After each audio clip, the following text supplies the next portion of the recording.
So what if your consciousness, your very sense of you, isn't just a bunch of neurons firing away like some biological computer? What if it's something way, way stranger? Something actually rooted in the fundamental physics of the universe itself. Yeah, okay, let's dive right into that. And we're going to start with a mystery that, well, anyone who's ever had surgery knows all too well: general anesthesia. I mean, it's a really profound question, isn't it? 1 minute you're there, and then poof, you're not. And then you're back with this weird blank space, no memory of the time that passed. So what is it that's actually being switched off? For the longest time, the general idea was that anesthetics just worked by messing with the brain's chemistry. But the exact mechanism, the thing that actually flips that consciousness switch, well, that's been one of the biggest unsolved mysteries in all of neuroscience. So a team at Wellesley College decided to look somewhere totally different. Not at the chemistry between the neurons, but at the actual physical structures inside of them. And what they found, well, it opens up a really fascinating and pretty controversial new way of looking at things. Okay, so get this. This is the crucial finding. When the researchers gave rats a drug that basically stabilized that internal scaffolding of their neurons, it took those same rats an average of 69 seconds longer to get knocked out by an anesthetic gas. That's a huge clue. It means something about that scaffolding is directly tied to consciousness itself. And that scaffolding, it's made of these things called microtubes.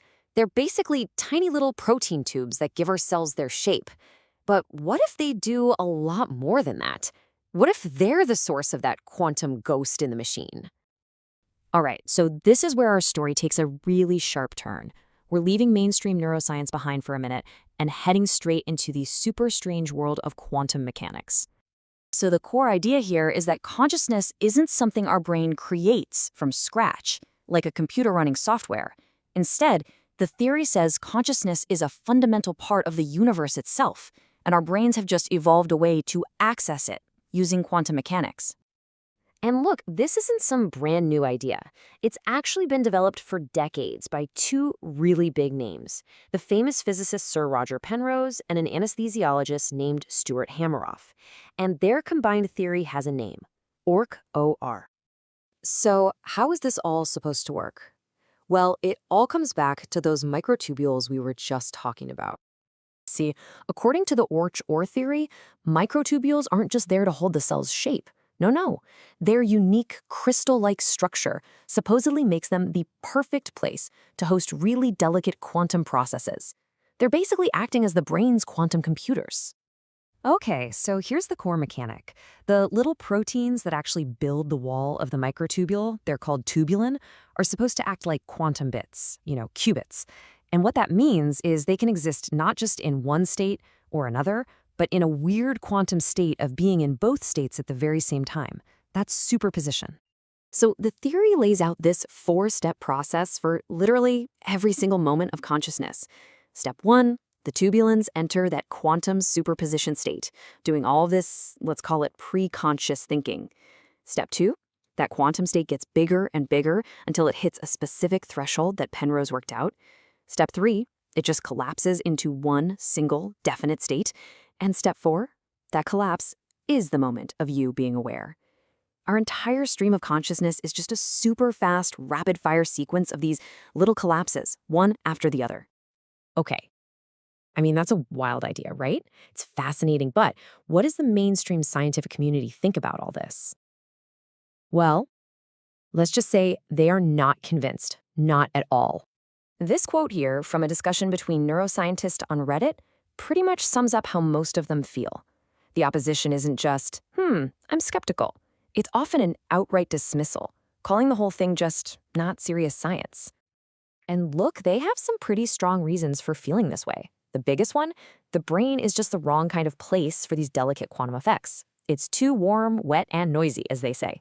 Quantum stuff usually needs things to be super cold and isolated.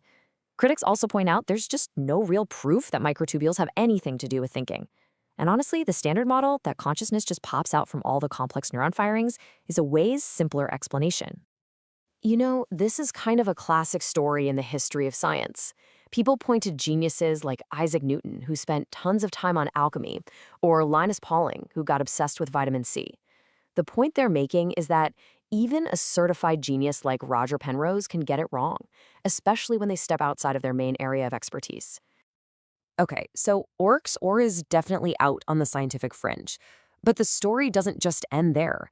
Because the truth is, the fundamental mystery of what consciousness even is, it's so deep that it kind of forces us to look at all the possibilities, even the weird ones. And it's really, really important here to separate this one specific theory, Orch OR, from the much broader field of quantum biology. Because the general idea that quantum mechanics plays a role in living things, that's not pseudoscience at all. It's actually a super exciting, rapidly growing, and totally respected area of research. I mean, this stuff is amazing. It shows us that nature is already a quantum engineer. Plants use quantum weirdness to be super efficient with sunlight during photosynthesis. Migratory birds might actually have a quantum compass in their eyes to navigate. Even your sense of smell might rely on quantum mechanics. So the idea of finding quantum effects in the brain, maybe it's not as crazy as it sounds at first. So at the end of the day, this entire debate really boils down to two completely different ways of looking at our own minds. You've got the Orc OR view on one side. Consciousness is fundamental, it's woven into the universe, and our brains are just quantum antennas tuning into it. And then you've got the mainstream view. Consciousness is emergent. It's a kind of cool illusion created by a powerful biological computer. And that leaves us with one final incredible question. Is your mind, your inner world, the result of a ridiculously complex but ultimately classical computer made of meat? Or is it something more? A quantum orchestra playing a symphony that literally connects you to the fabric of space-time itself? The answer, for now, remains one of the greatest mysteries there is.